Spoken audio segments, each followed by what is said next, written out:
Where nice guys and the codependent women fall apart is they attach before they allow the actions to cause an attachment. They simply attach.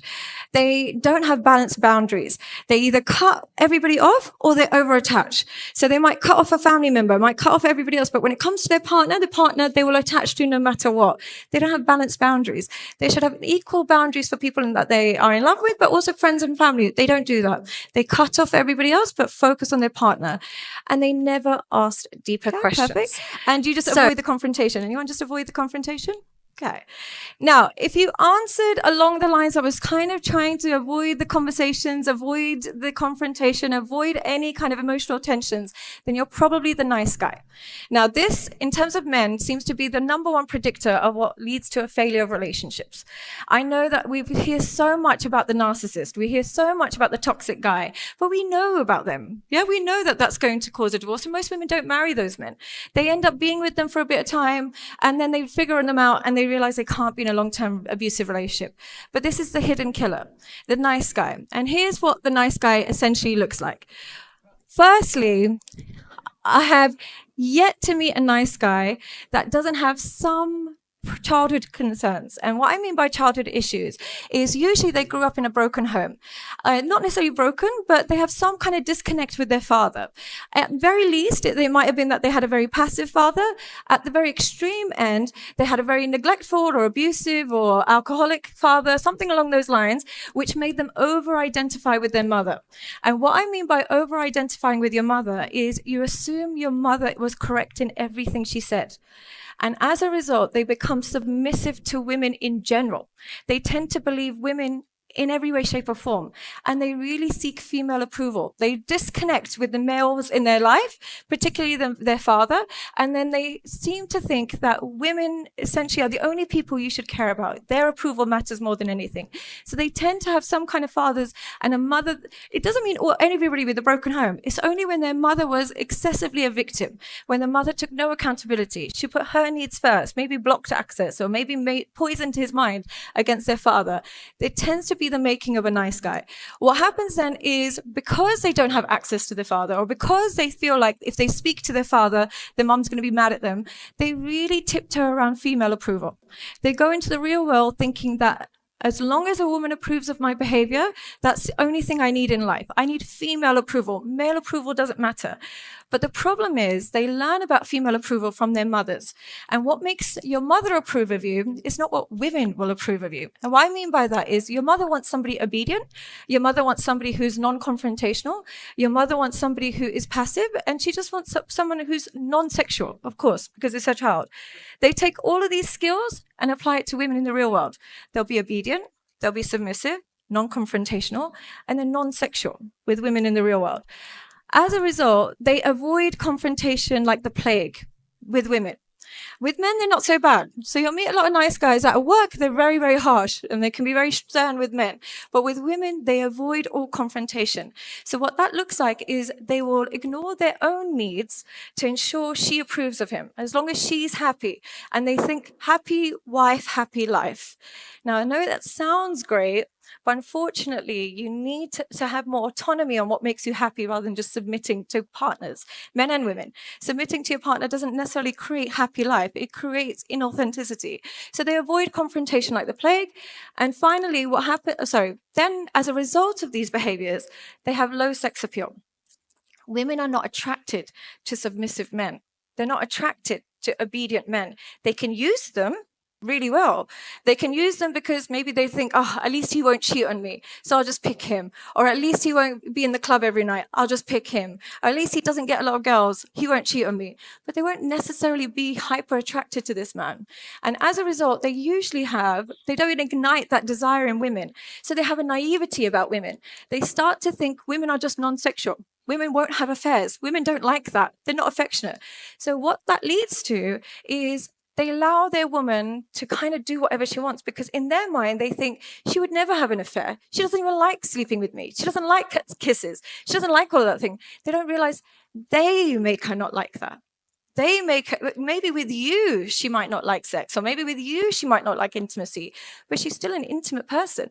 So they might say, okay, yeah, no worries. You can go, stay over at your friend's house. I know you two are just close. Oh, you can go on holiday with that guy that you knew from your neighbor. It's fine. I know my wife. She would never touch him. She would never touch you, but she would touch him. And they become very naive. And as a result, these men tend to experience divorce without doing anything wrong. They haven't done anything.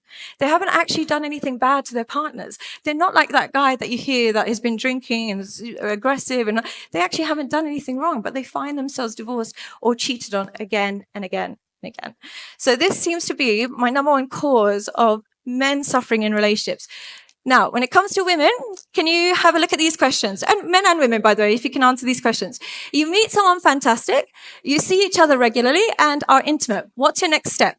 Are you head over heels and start imagining the wedding? No? You enjoy the relationship and stop dating others? Yeah. And you stay on Tinder and avoid the what are we talk. You kind of spread yourself even more thinly. Anyone start doing that? No? You are in a relationship and the topic of social media and passwords comes up. Do you want to exchange passwords and locations? No? Do you want to have their password, but them not have yours? Yeah? Or I don't need their password and I don't think they need mine. We have some boundaries. Yep. Now, how do you split finances? So, I feel guilty if someone spends on me, so I pay for everything. Does anyone do that? No? I usually spend less than my partner, allow them to kind of endow you, or we split them equally. What would you say you are? Okay. Now, you notice your partner has been on dating apps on their phone and they were last active a few hours ago. They claim their phone was hacked and they have no idea why it was there. So, would you not fully believe them but stay in the relationship despite being hurt? How many of you would leave immediately and how many of you would not care? What would you think you would do? Yep. Now, with the person next to you, tell me you don't have to say it if you don't know each other, but what do you think is the worst relationship you've tolerated in your behavior?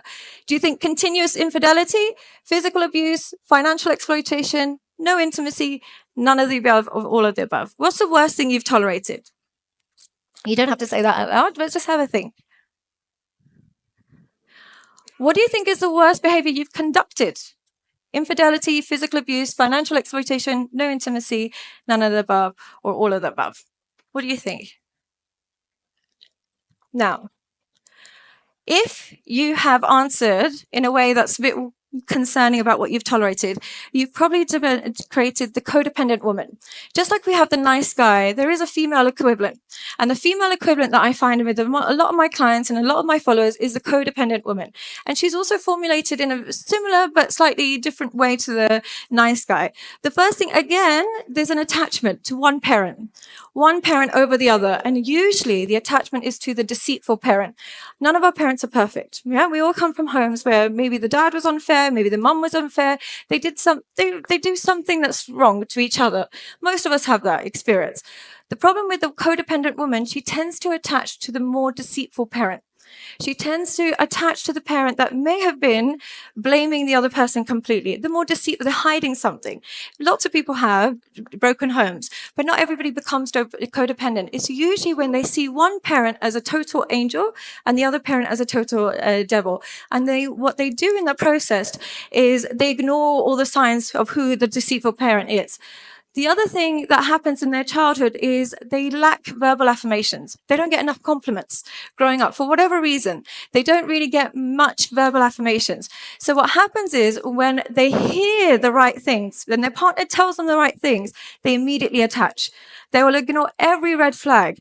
Even if the guy is in prison writing her nice letters, she'll marry him. Yeah, she'll get super attached to whoever says the right things, even if their behavior is the exact opposite. So I'll have clients that might catch their partner doing all sorts of problematic behavior, but they will still, they might be on, they might have never had any issues. They randomly catch an STD. Their partner will say, no, it's not my fault. You must be doing something. And immediately they'll just believe their partner instantly. Yeah, and they completely avoid all the red flags.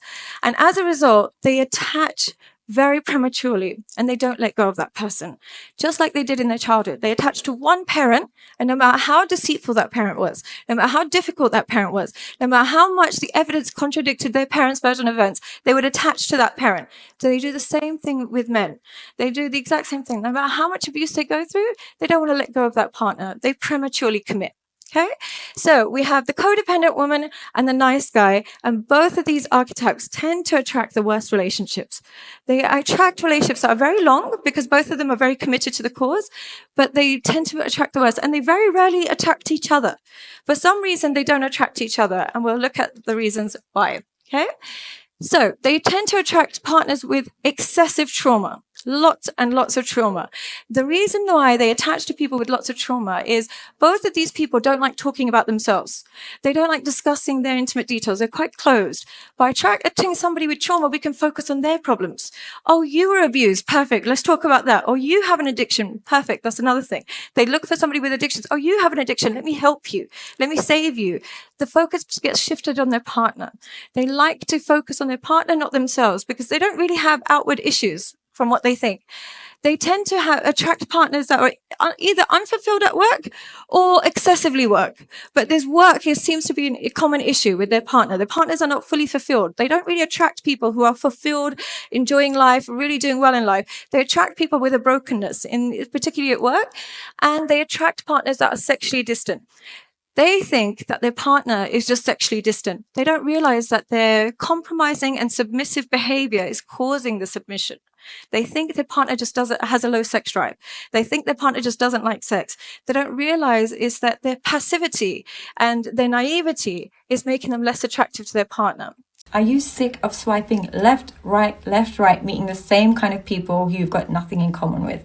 Then what you need to do is join me live in London on the 6th of September, where not only will you learn exactly everything you need to know about how to create a healthy, long-lasting relationship that is immune to infidelity, but you'll also get to meet like-minded people who are in the exact same position as you, who are looking to learn, grow, and most importantly, meet other people. If that sounds like you, then you need to click the link below to secure a ticket today. But the level of how transformative this event is quite impressive.